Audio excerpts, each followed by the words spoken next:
This is True Girl, a podcast for girls and their moms.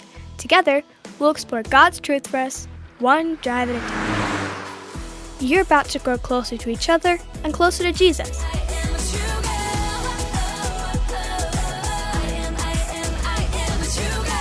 In this season of the True Girl podcast, we're in Egypt.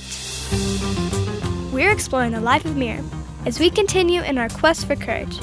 This season of our podcast is based on the True Girl Bible study for tweens titled Miriam, Becoming a Girl of Courage. We're bringing that Bible study to life on our little tour of Egypt.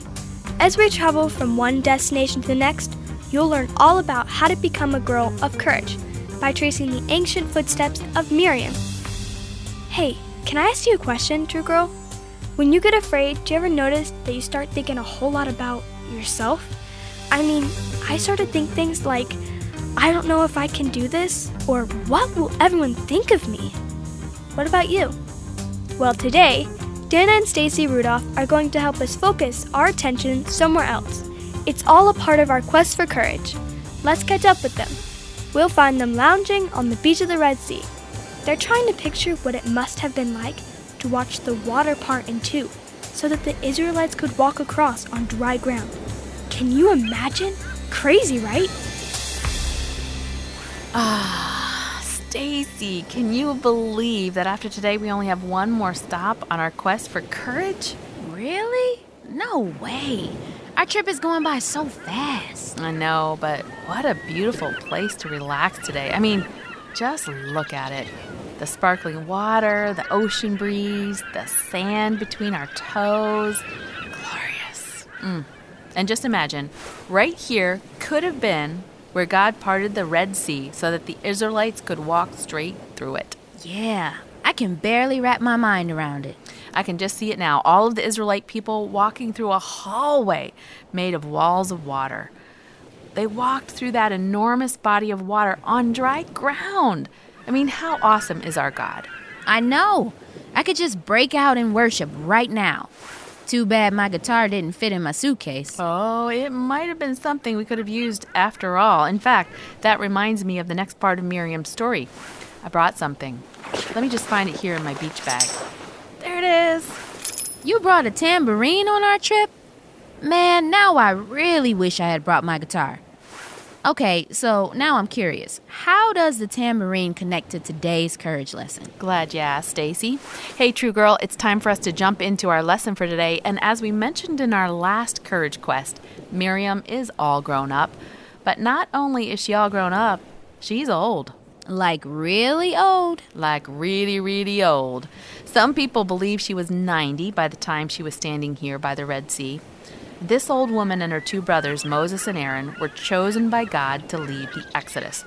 That's what we call the Israelites' departure from Egypt. And of course, the book of the Bible where we've been reading about it is also named after their journey. One day they were slaves, and the next night they were free. Whew! I'm glad Miriam didn't have to be a slave anymore. Me too.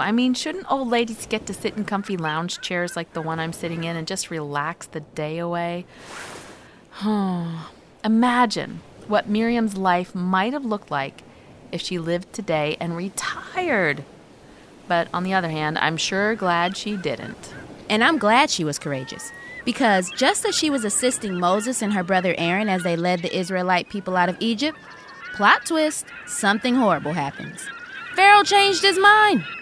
Even after all God had done to prove his power to Pharaoh, that stubborn man still didn't want to let God's chosen people go. He decided to chase after the Israelites and destroy them. That's right. And the Israelites found themselves stuck right here on the beach of the Red Sea. They were trapped between Pharaoh's armies and the Red Sea, so that they had nowhere to go, or so they thought. When the people came to Moses fearing for their lives, he told them something important. Wait, let me grab my beach bag. I got something that'll help us with our lesson. My Bible. Here's what happened when the Israelites were by the Red Sea with Pharaoh chasing after them. This is Exodus 14, 13 through 14. But Moses told the people, "Don't be afraid. Just stand still and watch the Lord rescue you today. The Egyptians you see today will never be seen again. The Lord himself will fight for you. Just stay calm." And so they did. They watched as God fought for them. You see, he sent a pillar of cloud by day and a pillar of fire by night. The cloud and the fire stood between them and the Egyptians and protected them. Not only that, but he commanded Moses to raise his hands over the sea. When Moses obeyed, remember that's what courage looks like, the waves parted, revealing a dry path for the people to walk on. It was a miracle. God had provided a way of escape. Can you imagine walking through the walls of water on dry ground? We're talking millions of people marching like a parade from one side of the sea to the other. A parade for all the little fishes to see. When the Israelites had made it to the other side, Pharaoh and his army tried to catch up by chasing them into the middle of the sea. And that's where the sea swallowed the Egyptians up. God wasn't holding the water back for them, just the Israelites. Yeah, and when the Israelites saw all that God had done, they responded. They wanted to say thank you to him. You know, anytime we encounter God, our first response should be to recognize his awesomeness and worship him. And that's exactly what Miriam and the Israelites did. Let me read Exodus 15:20-21. Then Miriam, the prophet, Aaron's sister, took a tambourine and led all the women as they played their tambourines and danced. And Miriam sang this song. Sing to the Lord, for he has triumphed gloriously. He has hurled both horse and rider into the sea. Oh, now I see why you brought your tambourine. Yep. Want to hear something else that makes this tambourine so special? Sure, go ahead. Okay, let me remind you, the Israelites packed and got out of there in a real hurry when they left Egypt. They didn't even let their bread rise, remember? They packed the way you might if your house was about to be hit by a hurricane. When you leave that quickly, you only pack what you absolutely need to take with you. Stacy, any idea what some of those things could have been? Well, you'd need to bring food because a girl's got to eat. Yeah, what else? Maybe some basic medicine in case someone gets sick or wounded. Definitely helpful, and maybe some clothes or, just the essentials. But you don't pack things like your super cute llama T-shaped diffuser just because it's adorable. You get what I'm saying? Only the essentials go with you. So, why did all these women, including Miriam, pack their tambourines? I don't know. It must have been pretty important to them. Tell me. Well, these women packed their instruments of worship on a very, very, very dark night. And if you remember, it was a night of death and sadness. The final plague resulted in the death of the oldest child in each Egyptian home. Now, the reason that there wasn't death in the homes of the Israelites is because they made a sacrifice and they took the blood of that animal sacrifice and painted their door frames. That meant when the spirit of death showed up, it passed over the homes that had faith in the one true God, the God of the Israelites.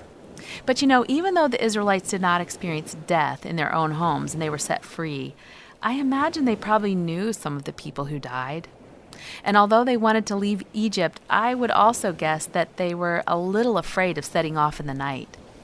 But these women, somehow in that chaos, in all of that, they believed that they would need their tambourine to worship God because they trusted him to bring a bright day while they were surviving in a very dark night. Listen to me. A girl who trusts God knows that she'll be singing again, even on those dark nights when she doesn't feel like hearing one lonely note of music. Wow. Now that right there is powerful. I know, right? When Miriam left Egypt at night, she didn't know she'd be crossing the Red Sea on dry ground or that Pharaoh's army would be swallowed up by the water. But she did know that she'd be worshiping God with that tambourine. That's a lot of faith. Here's something I really want you to see. Miriam might have been dancing and singing, but it was God who was in the spotlight. She was glorifying him, because to glorify him means to make him known or visible. So when Miriam sang and danced by the Red Sea, she was telling everyone who deserved all of the credit. God. It was not her courage or Moses' raised hands or Aaron's leadership that was worthy of being glorified. It was God's faithfulness and strength. Oh, so good, Stacy. You know what else? When things don't go well in my life and I feel afraid, well, it's kind of easy for me to get self-conscious. I think things like, I can't do it. What will happen to me? What will people think of me? Me, myself, and I get together and have a pity party when life is difficult. But Miriam reminds me here that there's a better way when we feel afraid. Worship. Instead of thinking about how small we are, we think about how big God is. And I think Miriam did that not just after the Red Sea, but before it. Now, I will snap to that. That is good, Dana. This, my friend, brings us to our courage lesson of the day. Let's review. Courage lesson number 1. A courageous girl is obedient, not exceptionally extraordinary. Courage lesson number 2. A courageous girl learns obedience from other godly people. She's not born with it. Courage lesson number 3. A courageous girl trusts God, even when it takes a long time for Him to answer her prayers. And here it is, courage lesson number 4, from the life of Miriam. A courageous girl glorifies God. So, something big that we can take away from our lesson today is that a courageous girl gives all of the glory to God. She focuses on Him, makes Him known, thinks about Him, worries about what other people think of Him. She gives God credit, and that helps other people to know He is present. Sometimes the way she gives God credit is to worship. Exactly. But there are lots of ways we can glorify God besides worshiping with a tambourine. I remember a time when I needed a lot of courage. My twin grandbabies, Addie and Zoe, were born so early that they needed to be on special life support in the hospital. They needed oxygen because their lungs weren't working without help. Those were some really dark nights. Wow, that must have been really hard. It was. And every time we stopped praying because we were too tired or started to think things were okay, the oxygen machines told us Addie and Zoe were in danger. So we'd pray harder and we'd ask all of our friends to join us. And every single time we prayed, those sweet babies had good success breathing. Every time. So we told people, God did this, because He did. And when we said those 3 simple words, God did this, we were glorifying God. What a beautiful story. Dana, you had a lot of courage to trust God during that hard and scary time. Was there anything in particular that really helped you when things got hard? Well, other than the grace of God Himself, there's a Bible verse that helps me when I feel afraid and need to be reminded that courage comes from trusting God's strength, not my own. In fact, that verse is today's Bible verse of the day. Ooh, I was wondering when we were going to get to the verse of the day. Honestly, I thought you forgot. Nah, don't worry. I didn't forget. I was just waiting for the right moment to share it. Here's Isaiah 41:10. Don't be afraid, for I am with you. Don't be discouraged, for I am your God. I will strengthen you and help you. I will hold you up with my victorious right hand. As you think about that verse, I need you to know that not all of my prayers have been answered how I hoped they would be. In fact, I once prayed really hard for a friend who had cancer. He wasn't healed. He died. But this verse was important to me then too. I thought of it often because I needed God's strength to fight my discouragement and sadness as I grieved. God helped me through that dark night too. This verse was a great help. True Girl, if you get anything from this episode, I want you to know that the courage you need to face the hard things in life doesn't come from inside ourselves. It comes from God. And because courage comes from God, we should give all the glory to Him when He does something courageous through us, even if it doesn't turn out the way we thought it should. Oh, wow. Would you look at that sunset behind us, Stacy? What a beautiful painting by our Creator, huh? I could never do that. God did that. So beautiful. True Girl, I don't know what God is doing in your life, but maybe take some time today to say, God did that.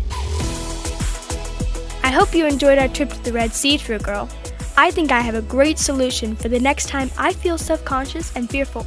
I'm going to grab my tambourine and I'm going to choose to think about how big and great God is rather than how small and insecure I am. Can you believe that we only have one more courage quest left? I hope you're well on your way to becoming a girl of courage. Isn't it comforting to know courage comes from God? It's not something we have to muster up on our own. God is the one who gives us courage to face the hard times in life. And just like Miriam, We should respond to the courage God provides and the work that He is doing in us by bringing glory to His name. Well, there's so much to learn about the life of Miriam that we couldn't possibly cover it all in this podcast, even a whole season. So, be sure to grab a copy of Miriam, Becoming a Girl of Courage by Dana Gresh. You might even want to grab two. One for you, one for your mom. This Bible study was written just for girls like you. It's designed to help you and your mom dive deeply into the Word of God to learn even more about Miriam's courageous life so that you can be courageous too. You can learn more about the Miriam Bible Study and all our other resources at mytruegirl.com.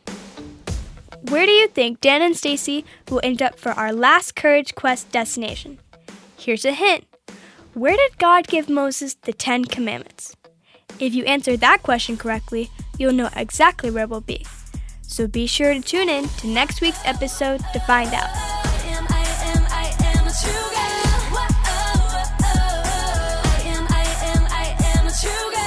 The True Girl Podcast is produced by Revive Our Hearts, calling women of all ages to freedom, fullness,